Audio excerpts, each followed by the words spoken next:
서 이렇게 주일로 마감합니다.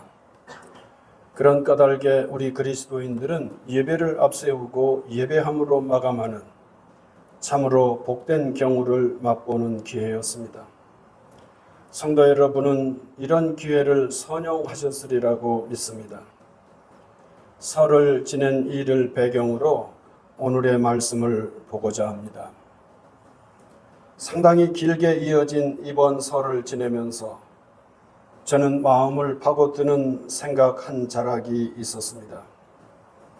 그것은 알을 낳지 못하는 늙은 닭은 사라질지어다 라는 소음에 가까운 소리였습니다. 저는 지난 시절에 몇 차례 혹은 여러 경로에서 이 말을 들었던 것 같습니다. 알도 낳지 못하면서도 옆에 알 낳는 닭들은 어찌 그리 쪼아대는가 라는 핀자는 덤이었습니다. 어인일인지 연휴 동안 내내 뇌리에서 떠나지 않는 그런 생각, 기억이었습니다. 그때 우리 모두는 참으로 무지했던 것 같습니다. 설교자들은 막무가내로 용감했습니다. 그분들은 회중석을 바라보며 고함치며 외쳤습니다. 알도 못 낳으면서 왜 잔소리는 그리 많은가 할 때 모두는 혹시 나 들으라 하는 말인가 싶어 마음을 졸였던 기억이 새롭습니다.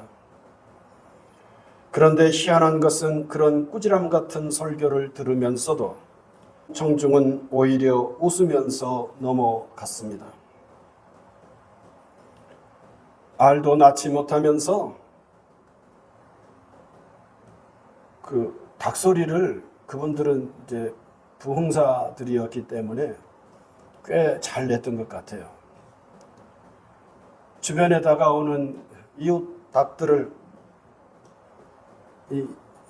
부리로 쪼아대는 그걸 흉내내기 때문에 그냥 덩달아서 웃어 넘겼던 것 같습니다.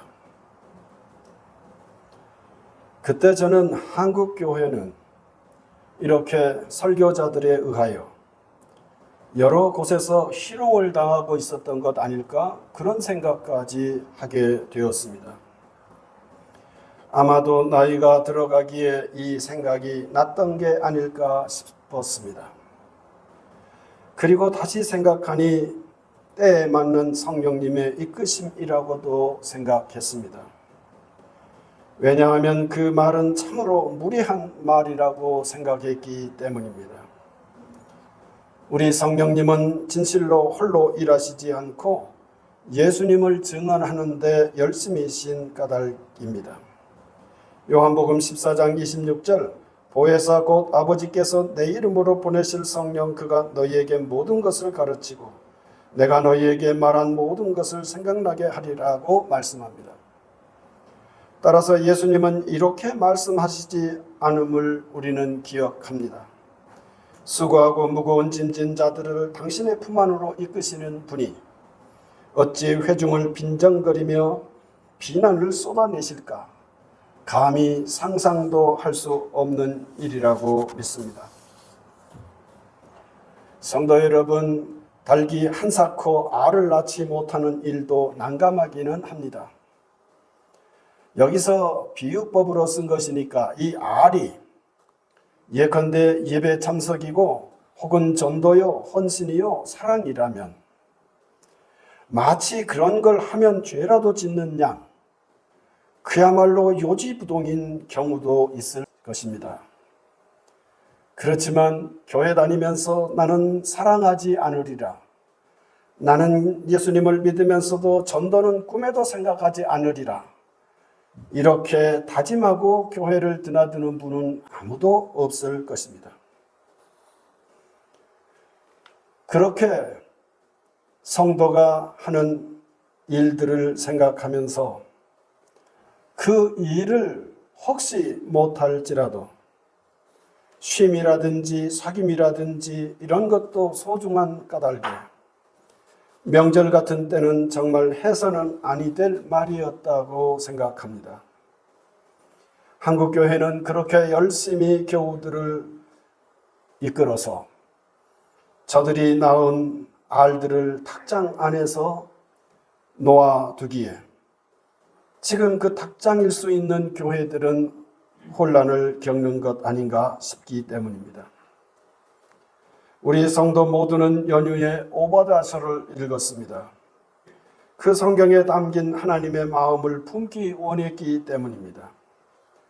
하나님께서는 66장으로 된 볼륨이 큰 이사야서도 한 권으로 취급하시고 오직 한 장으로만 된 오바댜서도 한 권으로 취급하셔서 성경을 보는 우리의 눈이 달라지기를 원하셨습니다. 우리들 가정에는 잘 나가는 식구들도 귀하고 필요하지만 혹시 우리 가정에서 그렇지 못한 식구가 있다 하더라도 그 식구를 용인할 수 있는 공간은 이 세상에서는 거의 가정밖에는 없기 때문에 저희들은 명절을 보내면서 이 성경을 주목하자고 생각했던 것입니다. 그리고 오늘은 나훔입니다. 나훔도 아주 짧은 예언서입니다. 그렇지만 그보다는 이방의 니느웨를 향한 선포가 뚜렷한 예언서입니다. 거의 모든 예언서들은 성도 여러분이 아시듯이 이스라엘과 유다를 향한 말씀이 중심이고 거기에 곁들어 열방 신탁까지 담고 있습니다. 이런 점에서 오바댜, 나훔은 아주 예외적인 공통점을 지니고 있는 예언서입니다. 오늘 단락은 히브리 알파벳을 이용한 특별한 말씀입니다. 가톨릭 성경은 이것을 알아챌 수 있도록 번역하고 있습니다. 예컨대 2절 알렙, 주님은 질투하고 복수하는 하나님, 벳, 주님이 폭풍과 회오리 바람 속에 거하시나니 구름은 그분 발에서 일어난 먼지로다 라고 번역함으로써 히브리 알파벳 순으로 이 구절들이 이어지고 있음을 보여줍니다. 이 단락은 이렇게 형식만이 아니라 내용 또한 독특합니다. 하나님은 질투하시고 보복하시되 노하기를 더디하신다고 증거합니다. 여호와는 질투하시며 보복하시는 하나님이시니라. 여호와는 보복하시며 진노하시되 자기를 거스르는 자에게 여호와는 보복하시며 자기를 대적하는 자에게 진노를 품으시며 라고 말씀하시고 3절은 여호와는 노하기를 더디하시며 권능이 크시며 라고 말씀하십니다. 하나님께서 지니신 성품을 어찌 인간의 말로 다 담을 수 있겠습니까? 그래서 이렇게 모순되는 것 같은 내용으로 나타낼 수밖에 없겠습니다. 어쨌든 니느웨는 심판에 이르겠고 결국 이스라엘은 승리하게 될 것이라고 말씀합니다. 13절 이제 내게 지운 그의 멍에를 내가 깨뜨리고 내 결박을 끊으리라 말씀하시고 2장 13절 만군의 여호와의 말씀에 내가 내 대적이 되어 내 병거들을 불살라 연기가 되게 하고 내 젊은 사자들을 칼로 멸할 것이며 또 내 노력한 것을 땅에서 끊으리니 내 파견자의 목소리가 다시는 들리지 아니하리라고 말씀하심으로써 니느웨는 어떻게 파멸에 이르고 이스라엘은 어떻게 승리하게 될 것인지를 보여줍니다. 연휴가 끝나고 제 막내가 근무하는 건강보험공단은 오히려 출근을 명하였습니다. 마침 새벽 시간부터 눈이 내리기 시작했고 막내는 차를 가지고 출근할 것을 포기하고 저더러 교회차로 좀 데려다 달라는 것이었습니다. 교회차는 주차장에 주차해 있었기 때문입니다. 사택 언덕길은 눈을 쓸어야 내려갈 수 있는 상황이었고 날은 추워 길이 얼어 있었기 때문입니다. 저는 좀 늦은 것 같아서 급히 채비를 하고 주차장으로 내려가면서 바닥이 얼어있다라고 하는 것을 느낄 수 있었습니다.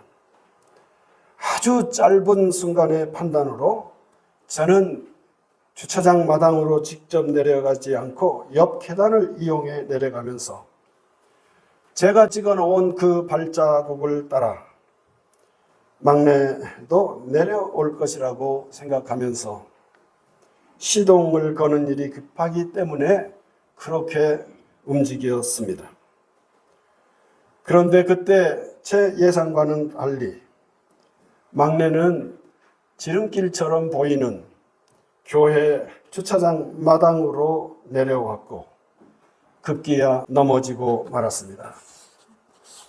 아빠! 이 하는 짧은 외마디가 들려 돌아가 보니 앉아서 머리를 만지며 어쩔 줄을 모르고 있었습니다.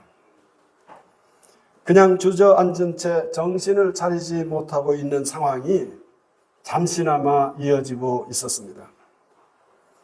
마침 지나가는 이가 이 장면을 보고 119에 신고할까요? 했을 때 저는 물론 지금 심각한 상황이긴 하지만 그를 만류하고 또 제 딸도 출근 부담 때문인지 한참 만에 일어설 수 있었습니다. 차량으로 움직이는 동안 물으니까 뒤로 완전히 넘어졌다는 것이었고 뒤통수가 땅에 그야말로 정통으로 부딪히는 가장 위험한 상황이었음을 들을 수 있었고 그러나 사무실에 가야 했던 것입니다. 저는 그날 연락이 오면 병원으로 갈 요량으로 하루가 어떻게 지났는지 모르게 지나갔습니다. 소식이 없기에 안심하면서도 그 마음으로 주차장을 정비했습니다. 그 자리는 위층에 눈이 녹아 물이 되어 흐르는 그리고 새벽 아침에는 얼어있고 마침 눈이 왔기 때문에 누구도 그 상황을 알아차릴 수 없었던 그런 경우였습니다. 제설제도 뿌려보고 눈을 어느 정도 정리한 후 연락해 보니 몸은 아프지만 근무하는 중이라고 했습니다. 연휴 끝이기 때문에 일은 몰려있고 분주하다는 이야기였습니다. 퇴근 후 들으니 몸 상태가 좋지는 않으나 견딜만 하다 했습니다마는 이웃들까지 나서서 진료를 받아보아야 한다고 권해 토요일 어제 병원에를 갔습니다. 그리고 근육에 경직은 있지만 다른 이상 소견은 없다는 판정을 받았다는 이야기를 전해 들었습니다. 뒤통수를 온 땅에 강하게 내리친 그런 경우였는데 이상이 없다 하니 저는 딸을 구한 것 같았습니다. 할렐루야. 그래서 제가 청소를 하기 시작했습니다.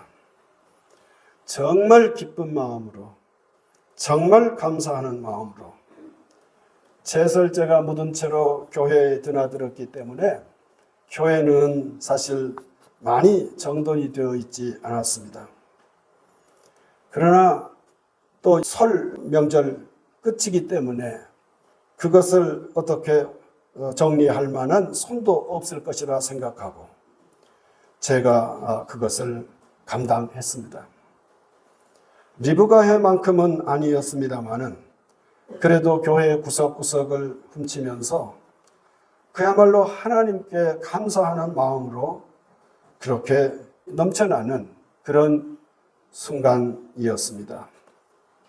성도 여러분, 마침 그 순간 하나님의 말씀이 다가왔습니다. 주께서 나를 따라오라고 말씀하시는데 그 말은 사실은 내가 살아날 수 있는 길이었구나 하는 생각이었습니다. 저는 그날 제 발자국을 따라오리라고 생각했습니다. 큰 신발을 신고 장화를 신고 제가 그 눈길에 눈을 찍어 놨으니까 그 눈길을 따라오리라고 생각을 했어요. 그리고 잠시 참 사람이 그렇대요. 큰 일을 당하거나 하면 이렇게 자꾸 이제 해고하게 되는데 그때 제가 잠깐이라도 생각이 스쳐갔던 것 같아요. 아, 이거 바닥 제가 좀 느꼈거든요. 그래서 여기는 저 바닥으로 내려가면 안 되고 나처럼 계단으로 내려와라. 그때 제가 내려가지 말고 거기서 멈춰 섰으면 그거 한 1, 2초 사이인데 그랬으면 되는 일인데 제가 시동을 걸어야 된다는 생각 때문에 그리고 발자국을 찍어놨기 때문에 그대로 따라오리라고 믿었습니다. 그런데 일은 그렇게 되지 않았습니다. 그리고 예수님의 말씀이 절실하게 다가옵니다.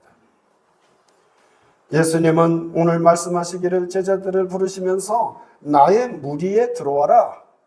나와 함께 가자. 이런 류의 의미는 거의 비슷할 거예요. 그런데 이렇게 표현하지 않으시고 나를 따라오라. 필리핀에 갔다 온 영어 공부한 희겸. 영어로 뭐라고 돼 있어요? 예수님이 나를 따라오라. 그런데 어떻게 영어로. 엄마가 아주 표정이 안 좋습니다, 지금. Follow me. 나를 따라오라. 근데 그게 부담이 되는 일이 아니었더라는 거예요. 제자들이. 그 발자국을 따라 그저 찍듯이 따라오면 그건 사는 길이었구나.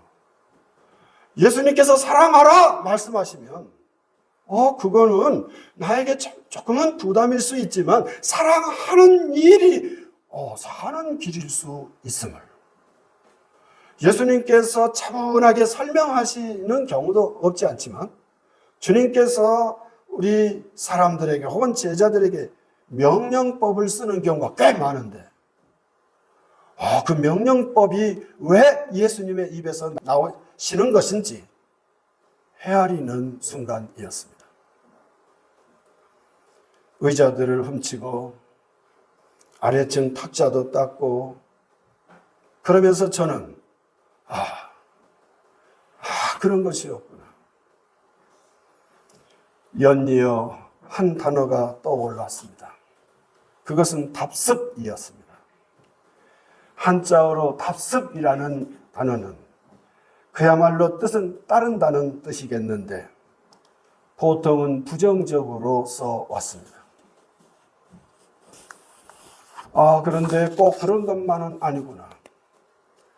답습이 그 발자국을 그대로 찍듯이 따라가는 일이 어느 경우는 내가 사는 길일 수 있구나.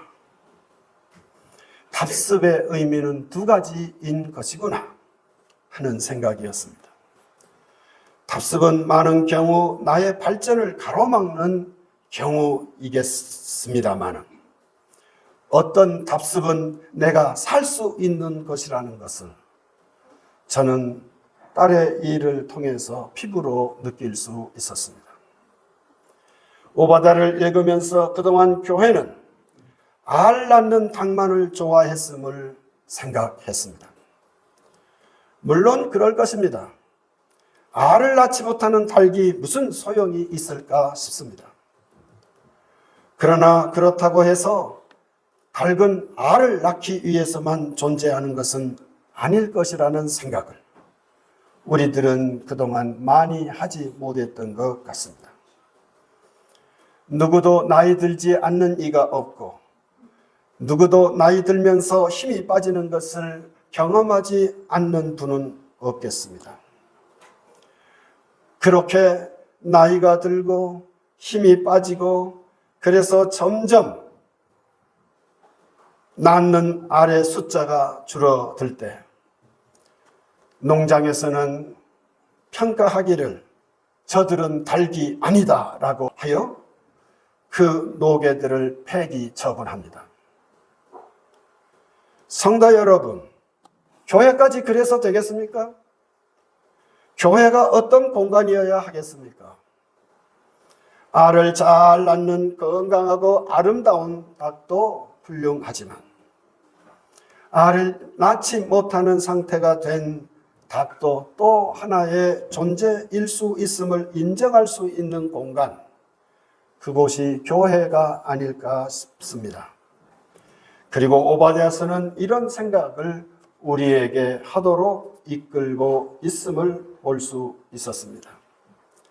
작은 성경도 분량이 큰 성경에 비해서 물론 내용이 다양하지 않지만, 그것도 에돔이라는 이방 나라를 향한 말씀이었지만, 일반적인 눈으로 보면 무척 낯선 경우이기는 하지만, 하나님께서 이스라엘을 향해 주시는 말씀으로 그 예언을 받아들이고 한 권으로 취급했다는 것, 이것은 우리들을 놀라게 하는 내용입니다.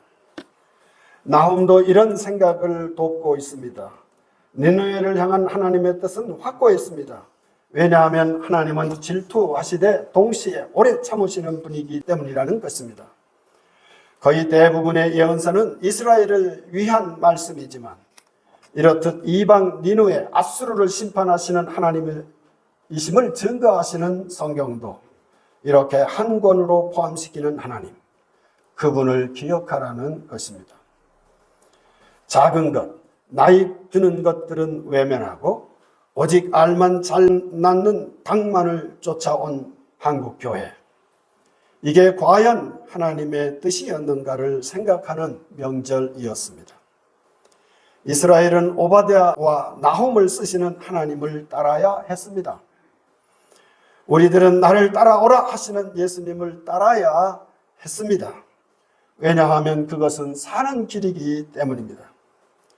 그러나 이스라엘은 사람을 따랐어도 이렇게 질투하실 정도로 오래 참으시는 하나님을 온전히 쫓아가지 못했고, 그로 말미암아 이스라엘은 패망의 길로 떨어지고 말았습니다. 그래서 시편들은 뭐라고 말합니까? 시편 33편 16절 17절, 많은 군대로 구원 얻은 왕이 없으며 용사가 힘이 세워도 스스로 구원하지 못하는도다. 구원하는 데 군마는 헛되며 군대가 많다 하여도 능히 구하지 못하리라고 말씀하시고, 147편 10절 11절도 여호와는 말의 힘이 세다 하여 기뻐하지 아니하시며 사람의 다리가 억세다 하여 기뻐하지 아니하시고 여호와는 자기를 경외하는 자들과 그의 인자하심을 바라는 자들을 기뻐하시는도다라고 노래합니다. 하나님을 답습하는 일은 우리에게 사는 길이 열리는 것이며, 그것이 마땅하지만 사람을 답습하는 일은 실패와 좌절과 패망의 지름길이 되는 것임을 이토록 절실하게 증거하는 말씀을 기억하면서 저는 명절을 마감할 수 있었습니다. 성도 여러분, 이 명절의 생각을 공유하시면서 2월을 살아가시기를 기원합니다. 2월은 짧은 한 달이지만 2월은 3월을 예비하는 뜻깊은 길목이 되겠습니다. 한 사람 한 사람을 천하보다 귀히 여기시는 하나님, 그 사랑으로 십자가의 길을 가신 예수님, 이 내용을 적절한 때에 생각나도록 이끄시는 성령 하나님을 온전히 찬미하면서 은혜를 따라 2월을 살아가시기를 진심으로 기원합니다. 은혜를 따라 온 성도 여러분을 축복하며 은혜를 따라 복의 길, 사는 길을 쫓아가기를 진심으로 기원합니다. 좋은 뜻의 답습을 기억하면서 예배하면서 일상으로 나아가기를 주님의 이름으로 기원합니다. 거룩하신 하나님, 성령 하나님께서 저희들을 도우셔서